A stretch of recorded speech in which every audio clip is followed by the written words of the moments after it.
Asih kalau dimarahin istri. Baguslah marahin saya mah, kalau mari togo ribet. Jadi enteng saja.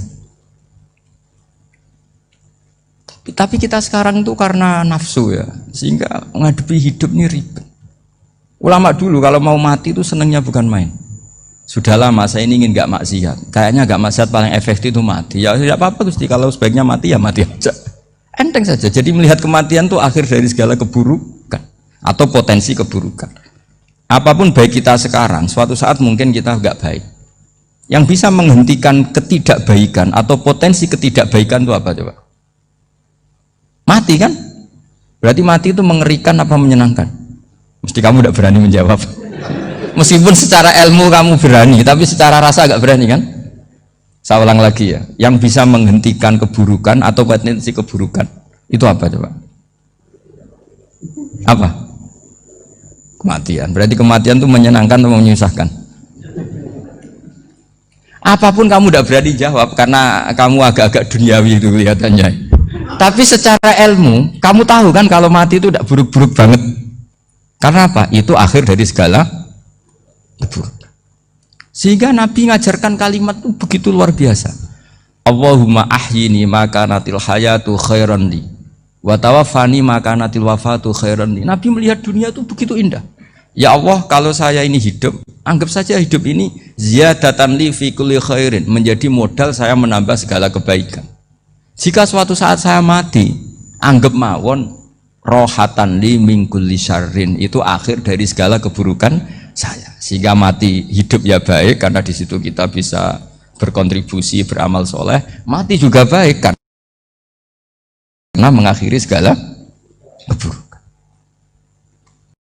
Nabi nate ngendikan lagi, ajaban li amril mu'mini inna amrahu kullahu khair. Orang mukmin itu mengagumkan, semuanya baik. In asobathu na'ma syakara fakana khairan lah. Kalau baru dapat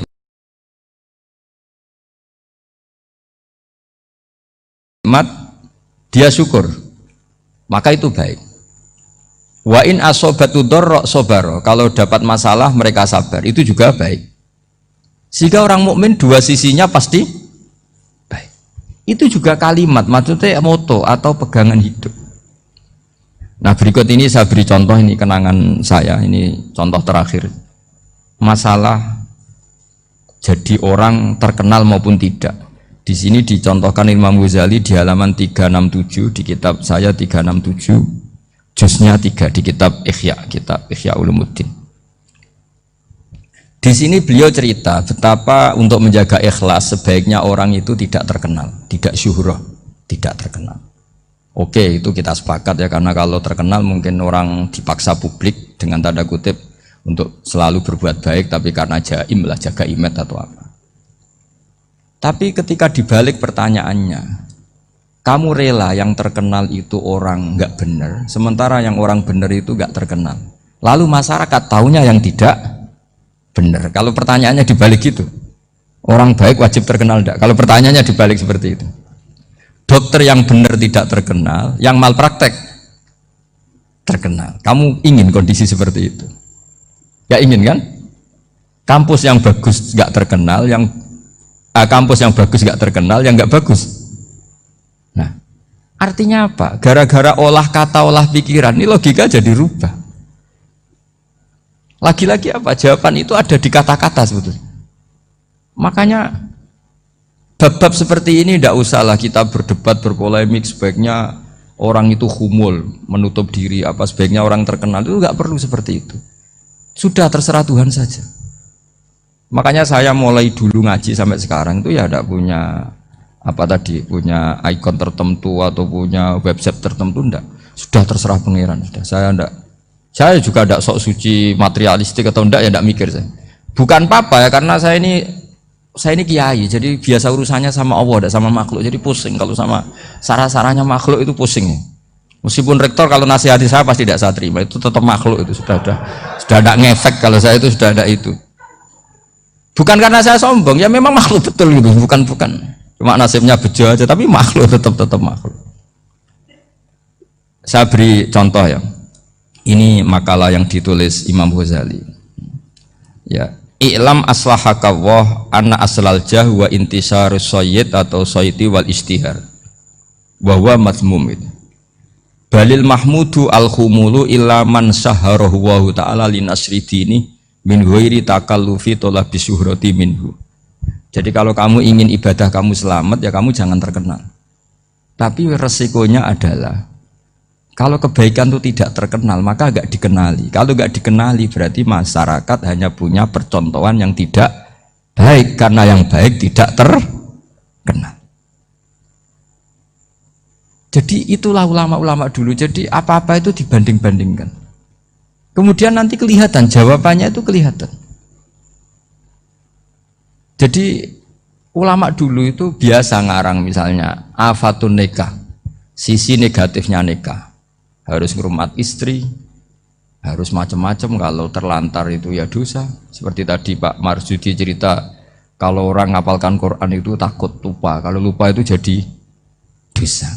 Pertanyaannya, kalau semua orang takut lupa, takut dosa, semua orang nggak hafal Quran karena potongan-potongan lupa. Cara berpikir tidak seperti itu. Kalau berpikir ya namanya hafalan ya inginnya hafal, kan nggak ingin lupa. Lah nanti kalau takdirnya lupa karena hal-hal yang dimaklumi oleh syariat itu enggak yang termasuk dosa. Yang dosa itu lupa ta'wiri udhrin syar'iyyin, lupa yang tidak ada sebab yang apa? Syar'i. Tapi lupa bawaan EQ-nya tidak bagus. Lupa bawaan sering dibentak. Oh itu enggak masalah karena bawaannya orang tertekan itu ya lupa. Coba kamu hafal Quran. Terus punya kredit jatuh tempo. Pas hari itu aku yakin enggak cerdas sudah. Itu bawaannya orang tertekan tuh pasti lupa. Jadi ya saya teruskan ya. Jadi terus ada makalah yang sangat bagus sekali tentang itu. Saya baca ya. Wa yadullu ala dzalika anna Allah azza wa jalla amaral anbiya'a bi idharil amali lil iktida wa khassahum bi mansibin nubuwah. Wala yajuzu ayyudhanna bihim annahum khurrimu afdolal amalen. Jadi orang yang terlalu mendewa-dewakan khumul itu menutup diri. Oke itu baik karena dengan khumul, dengan menutup diri Anda tidak riya, Anda tidak pamer. Tapi kata Imam Ghazali, kamu juga harus ingat di antara syaratnya Nabi itu harus mengumumkan kalau beliau itu seorang Nabi. Harus memaklumatkan kalau beliau seorang Nabi supaya bisa diikuti. Caranya sholat harus diumumkan sehingga Nabi itu mengatakan harus jamaah. Karena dengan cara jamaah itu bisa shollu kama ra'aitumuni usolli. Coba kalau Nabi sholatnya nggak diperlihatkan, kamu harus sholat yang benar. Caranya gimana ya Rasulullah? Itu rahasia. Bingung nggak kira-kira? Bingung nggak? Ya misalnya amal rahasia selalu lebih baik. Terus ada pertanyaan, Nabi ngendikan kamu sholat yang benar. Caranya gimana Nabi? Ya itu rahasia. Terus gimana coba? Tapi Nabi ngendikan apa? Shollu kama ra'aitumuni usolli. Ya sudah kamu sholat, niru saya sholat. Berarti Nabi sholatnya diperlihatkan apa disembunyikan? Diperlihatkan. Jadi begitu juga saya berkali-kali bilang, orang tahu kalau itu bidan ya berdasar tulisan itu bidan. Tahu kalau itu dokter gigi ya itu dokter gigi. Jangan sampai gara-gara tidak ada tulisan mau beli alat bangunan di dokter gigi, mau periksa gigi di toko bangunan. Gara-gara apa? Nggak ada maklumat. Nah, di sini ulama-ulama selalu memaklumatkan dirinya, termasuk Imam Ghazali ketika ngarang kitab dinamai Ihya Ulumuddin, bahwa kitab ini bisa menghidupkan ilmu-ilmu agama yang mulai hilang. Begitu seterusnya. Jadi ini ngaji ya, jadi orang itu harus ngerti, jadi jangan nuruti emosi sendiri atau logika sendiri bahwa saya suka humul, ya monggo, agama Islam menyediakan sarana itu. Uzlah itu ya punya sisi kebaikannya sendiri. Tapi syuhrah terkenal asal tidak nuruti nafsu juga punya sisi kebaikannya sendiri. Setidaknya umat ini punya satu master kebaikan yang mudah diakses. Tapi tadi saya ulang lagi, jangan karena hadzun nafsi, jangan karena kepentingan pribadi. Makanya di sini disebutkan wa yadullu ala dzalika ay ala syuhrah anna wa ta'ala amaral anbiya bi idharil amal lil iktida. Allah selalu memerintahkan para nabi kalau ngamal kebaikan ya harus dimunculkan supaya bisa ditiru. Yaitu tadi kita tidak bisa bayangkan kan kalau misalnya Nabi menyuruh kamu harus sholat yang benar, kemudian sholatnya Nabi sembunyi, Kalau ditanya, Nabi saya niru siapa? Wah itu rahasia, kamu nggak boleh lihat sholat saya takut tidak ikhlas. Ribet kan? Sehingga jamaah itu statusnya tetap harus. Nah bedanya harus ini ulama berpendapat harus yang apa? Fardu kifayah. Tapi fardu itu maknanya harus. Tapi bukan berarti kalau nggak jamaah sholatnya nggak sah, nggak. Tapi statusnya jamaah tetap apa? Harus. Nah barokahnya harus ini orang yang baru sholatnya langsung benar karena ada yang diikutin. Coba kalau mantan dukun baru sholat terus sholat sendiri, itu mesti mirip mantra itu. Karena dia tidak ada master percontohannya. Tapi barokahnya ada master, orang paling bodoh pun kalau sholat ya benar, karena standar ada komandonya, ada imamnya.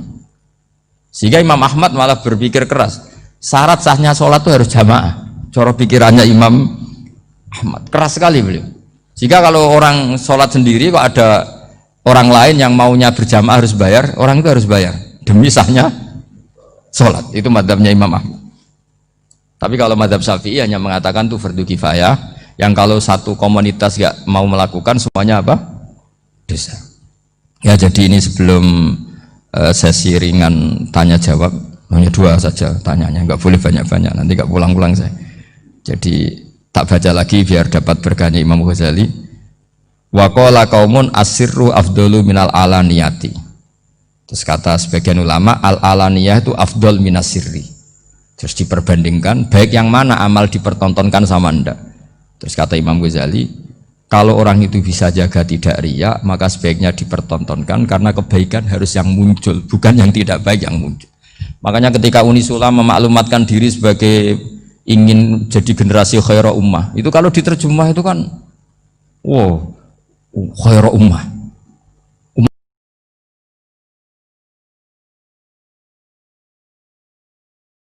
terbaik. Itu kan kayak agak angkuh. Tapi nggak apa-apa, itu nggak apa-apa. Masa kita kampanye Unisula siap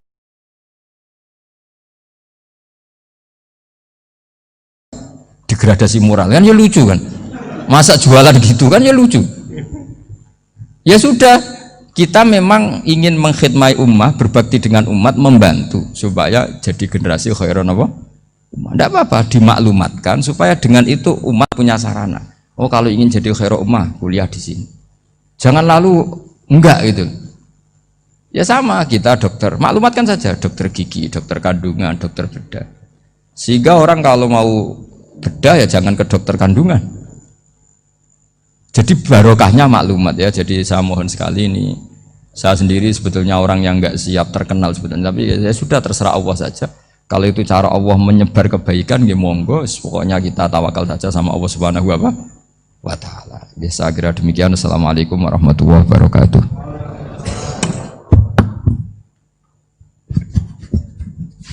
Matur suwun, Gus. Alhamdulillah. Sesi tanya jawab. Gus, 2 aja. Ya, ini ada dari Yogi Banjarmasin, satu tipe dengan Ahmad Banyuwangi, satu tipe dengan Rizka Pekanbaru. Yang dari Banjarmasin itu, Gus mohon izin ngaji lewat jarak jauh, baik melalui YouTube ataupun lewat medsos. Namun sanadnya bagaimana Gus? Sebab masa kini belum bisa ketemu langsung.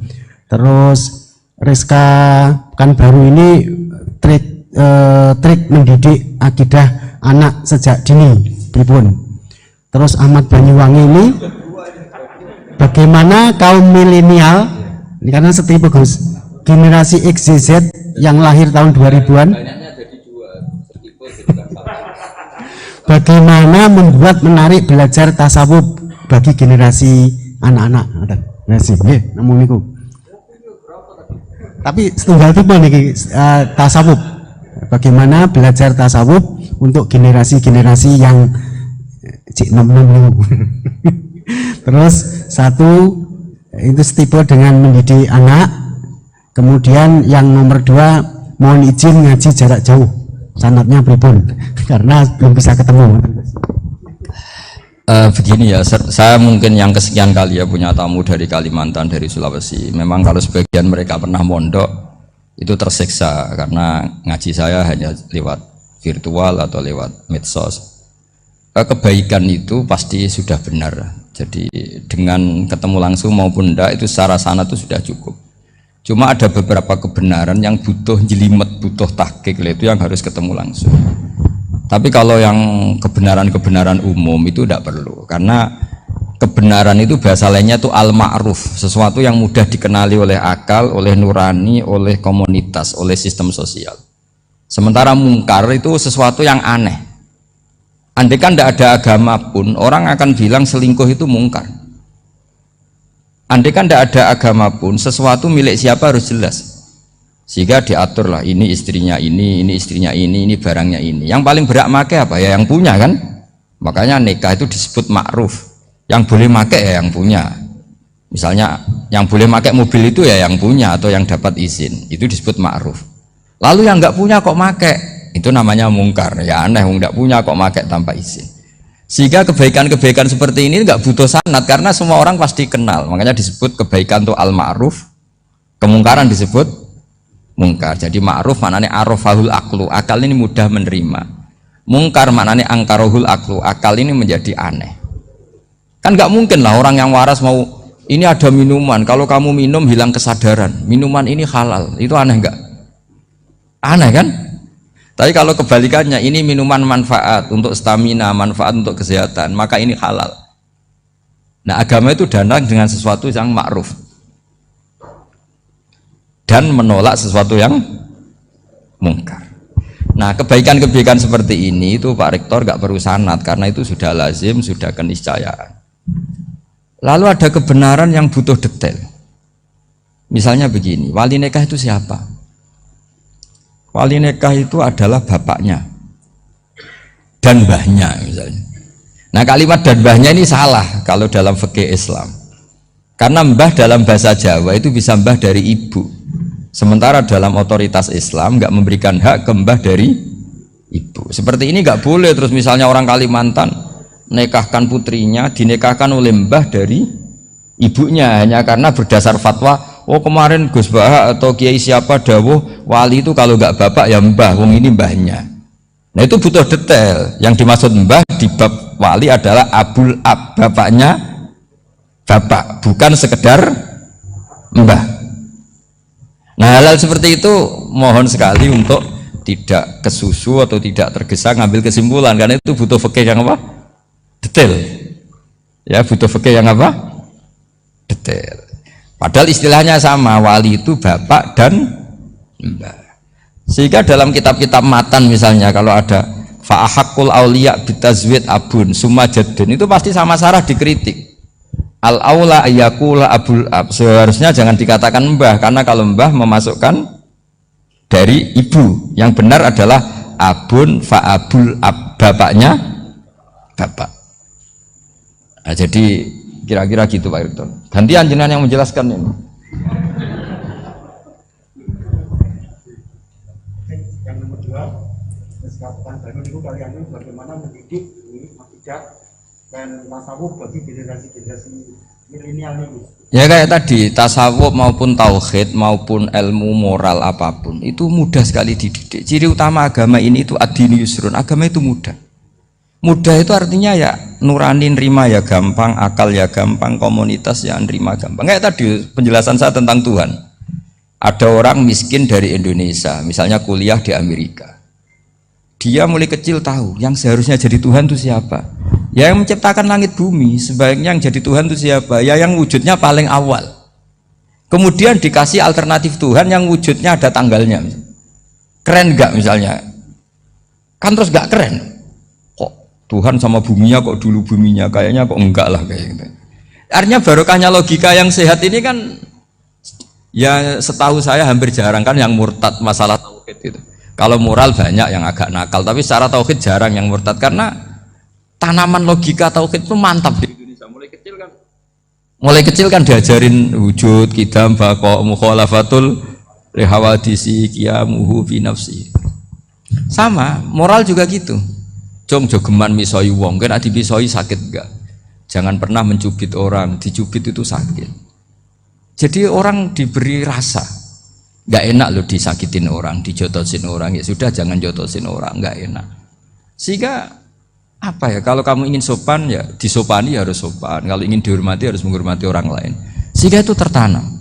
Makanya bangsa kita termasuk yang terbaik akhlaknya kalau musim haji itu dipuji-puji sama sekian negara, karena pantangan lah kita nginjek orang sholat, ngelangkai orang ruko, orang sujud. Kalau orang lain mungkin kan seenaknya.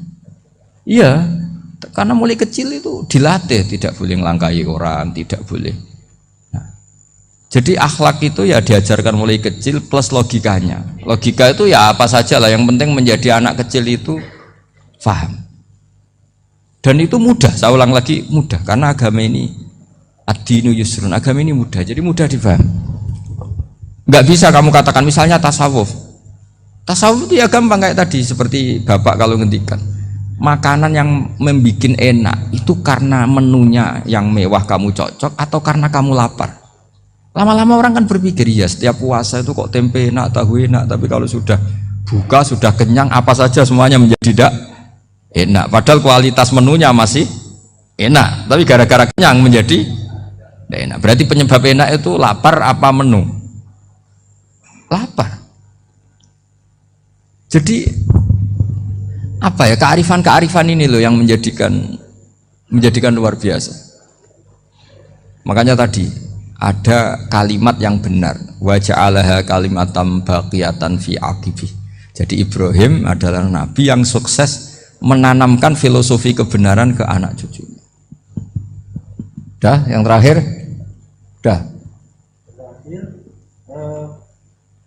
ini Siti Mutmainah dari Undip. Maunya bergabung tapi karena terbatas, mohon izin Gus, mengingat mati kebaikannya nopo untuk keluarga maupun pemimpin. Wah, ya bagus lah kalau itu. Kalau di kitab-kitab yang saya baca, ingat mati itu tidak selalu baik, juga tidak selalu buruk. Malah kalau menurut Sayyid Abdul Al-Haddad, khusus yang para pelajar yang mencari ilmu itu nggak baik ibadahnya ingat mati, karena dia harus dinamis, harus mobil. Kalau ingat mati kan terus lemes. Tapi kalau untuk pejabat harus ingat mati, kalau enggak korupsi terus itu. Harus ingat mati. Jadi kalau manfaat bagi keluarga begini ya, saya merasakan ini. Tanya anak saya itu baru tamat aliyah kemarin, yang satu barusan mondok sarang baru 2 bulan atau 1 bulan.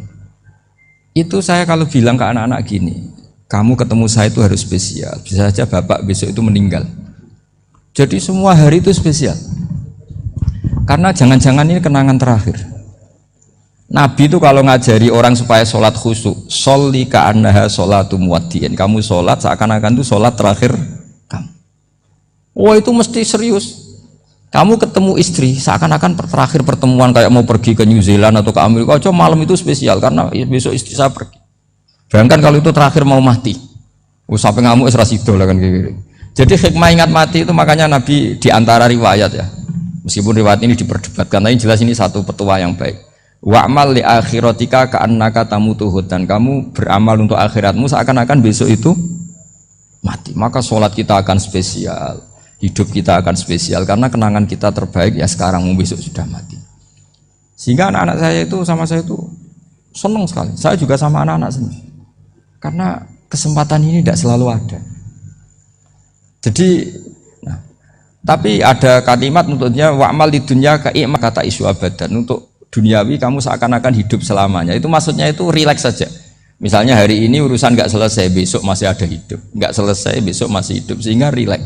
Tapi kalau urusan akhirat harus selesai sekarang karena besok sudah mati. Jadi ingat mati itu positifnya ya tadi, semuanya akan indah. Coba orang yang mau meninggalkan Indonesia, misalnya nyuwun sewu LSM yang biasa demo atau mahasiswa yang biasa demo, terus tawarin besok kamu kuliah di Rusia. Itu warung apa saja kenangannya baik semua karena mau meninggalkan Indonesia. Tapi kalau tahu gak meninggalkan Indonesia, demo terus. Orang-orang sering demo, tawarin ke luar negeri, kira-kira mau nggak? Pasti lebih suka apa? Indonesia. Orang paling miskin yang ngeluh terus di dunia, ngeluh gak pernah nikmat, tawarin mati, mau nggak? Nggak mau kan? Nah, jadi untuk supaya hidup ini nikmat, semuanya itu anggap kenangan terbaik Anda, dan itu bisa saja kenangan terakhir. Makanya resepnya Nabi supaya sholat khusyuk apa? Sholli sholatan apa? Sholli sholatam wadiin, kamu sholat ka'anha sholatum wadiin, seakan-akan itu sholat apa? terakhir, sehingga terus kita nyaman, kita apa, dan kita nganggap ini sholat yang terakhir. Nanti ternyata masih lagi, ya sudah itu sholat yang terakhir lagi, sehingga semuanya apa? Spesial. Ya gitu Pak Rektor. Matur suwun. Terima kasih Gus. Ini pertanyaannya total ada 135. Tapi saya himbau kepada para penanya, ini misalnya ya ada pertanyaan bagaimana kami ini berada di organisasi yang fasilitas materinya itu kecil. Jenengan tidak usah bertanya di saat ini, nanti ikuti YouTube. Itu ada edisi beliau yang terakhir, ada tema ceramah beliau itu sudah menjawab ini. Nanti ikuti di YouTube, bisa menjawab pertanyaan jenengan. Itu ada. Itu sudah ada materinya. Jadi 135 penanya ini mohon dicari search di Google, jawabannya sudah ada di situ semua. Oke. Ya, terakhir ini bagaimana kalau kami materinya sedikit, apakah kami harus ngalah? Ini edisi 3 hari yang lalu Gus Bahak sudah mengeluarkan itu. Nah, gitu. Oke, saya kira demikian nggih. Yang offline sampun ridho? Sampun nggih. Nggih Gus, ngaten saya soalnya paling takut kalau nanti dimarahi beliau. Demikian apa yang bisa kita sajikan kepada para pemirsa baik online maupun offline. Saya selaku moderator yang mendampingi beliau Gus Bahak, mohon maaf apa ada kekeliruan, dan hanya ini yang bisa kami sampaikan. Mohon maaf dan selamat mengikuti YouTube beliau yang sangat berseri dan beragenarkan dan sangat mencerahkan. Wassalamualaikum warahmatullahi wabarakatuh.